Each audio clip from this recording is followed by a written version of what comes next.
नमस्कार मो मोनालिसा स्वागत करुछि आपण माननकु आम कृषि आउ एक सुंदर अध्याय को। साधारणतः आम जितेबाला धान चाष करिथाउ विभिन्न प्रकार स्टेज देगी आमको गति करने पड़े। केतेबेले तो आमको धान रोइबा पड़े, धान रे रोग पोक परिचालना करने पड़े, धान रे घासर मध्य परिचालना करने पड़े। ठीक सही परि भाव में जितेबाला धान रे आज्ञा केंडा बाहरी थाए सही समय रे धान रे विभिन्न प्रकार रोग आ विभिन्न प्रकार पोक मान को आप देखा पाइबे।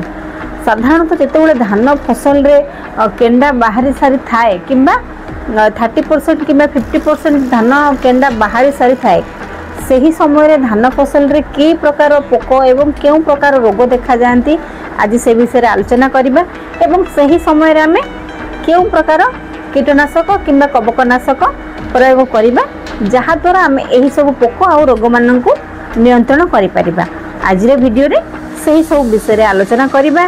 जदि आपण माने आम कृषि यूट्यूब चैनल रे नुआ किंबा आम कृषि रो एही वीडियोटी आपण मानक पाखरे प्रथम थर पहुँची दयाकोरी आम कृषि यूट्यूब चैनल को सब्सक्राइब करिवे, वीडियोटी को लाइक करिवे एवं बेल आइकन प्रेस करिवे जहा द्वारा आम कृषि रो जे प्रथम वीडियोटी आज्ञा बना हबो सही प्रथम वीडियो रो नोटिफिकेशन आज्ञा आपणक पाखक जीव प्रथमे आपण ही देखि परिबे। तेणु करी आम कृषि यूट्यूब चैनल को सब्सक्राइब करंतु। तेबे चलंतु डेरी न करी कथा हबा धान रे जेतेबेले केंडा बाहरी थाए सही समय रे की प्रकार रोग देखा जाती एवं आमे सही समय रे की प्रकार कीटनाशक बा कवकनाशक प्रयोग करिबा। तो बळे पाखापाखी धान फसल रे आज्ञा 80% केंडा बाहरी सारी थाए सही समय रे आपण देखिथिबे धान फसल रे आज्ञा गंधी पोक बहुत अधिक परिमाण रे देखा जाती। एही गंधी पोक धान केंडारू रस शोषिकी खाई दियंती जहा द्वारा धान केंडा गुड़िक सुखी जाए एवं धला देखा जाए जहा फल रे आम धान अमल मध्य कमी जाई थाए। ता छड़ा आपण देखिथिबे झिंटिका झिंटिका माने मध्य बहुत परिमाण रे देखा जाती। आज्ञा एही झिंटिका माने मध्य धान केंडारू रस शोषी खाई दियंती एवं धान पत्र को मध्य खाई दियंती। एहा द्वारा भी धान केंडा सुखी जाई थाए, धानर दाना गुड़िक खाली हो जाई थाए। ता छड़ा आपण देखिथिबे जेतबेले सेप्टेम्बर मास आरंभ होई जिवो किंबा सेप्टेम्बर मास रो शेष आड़कू निश्चित भाव में आपण आपणक जमी रे गोटे दुईटी किंबा ताठू अधिक बीपीएच चकड़ा पोक एही पोक मान को आपण पाइबे। जदि एही पोक माने आम धान फसल रे आगे लागंती ताहले निश्चित भाव में आम धान फसल रो अधिक परिमाण रे क्षति होई थाए। जदि धान केंडा बाहरी सारी थाए धान केंडा गुड़िक खाली हो जाए एवं यही पोक गुड़िक धान गचर रस शोषी खाई दियंती जहा फल रे धान गच सुखी जाए कुटा गदा परी देखा जाए। तो यही पोक को मध्य नियंत्रण करबा पई पड़िबो। पोक भितर तो आपण 2-3टी पोक जानिले तेबे धान रो केंडा बाहरी सारीबा परे आपण देखिथिबे धान रे सहारा रोग फॉल्स स्पॉट जोटा किंबा किछि चासी भाई माने सही सहारा रोग लगिले घर को लक्ष्मी आसंती बोली कही थांती।